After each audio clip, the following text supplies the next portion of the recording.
উনি আমার শাশুড়ি। এখন সে ঘরে উচার কাচার করে, হের দেখাশোনা কোনো লোকজন আসে না। এখন আমরা কষ্ট হইলেও আমরা করি। ওই যে দারাগার চাকরি করে, আর একটা সুপারভাইজারের চাকরি করে। মায়ের দেখে গামছা মুড়ে দেওয়া যায়। কুরবানিদের মাংস খাওয়ার আশা করে সে বসে ছিল, পাঠায় নাই।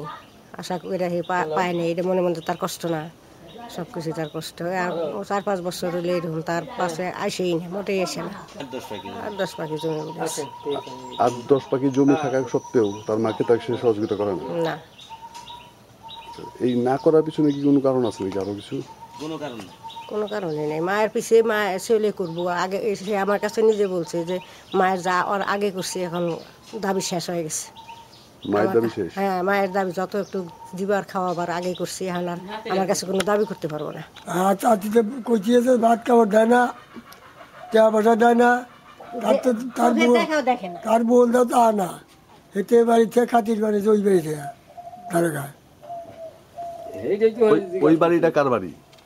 ছবির বাড়ি থাকে, ছবির বাড়ি খায় না থাকে, থাকে।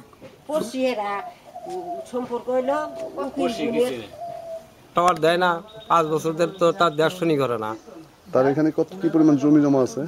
8-10 বিঘা জমি আছে, তার দেখাশোনা করে না। কুরবানি টুরবানি দিয়ে খায়, তার বগলে আসে না। করতেছে কি দেখাশোনা করে তার নাতি খালেক, নাতি নাতবই। হ্যাঁ, নাতি নাতিরা দেখাশোনা করে।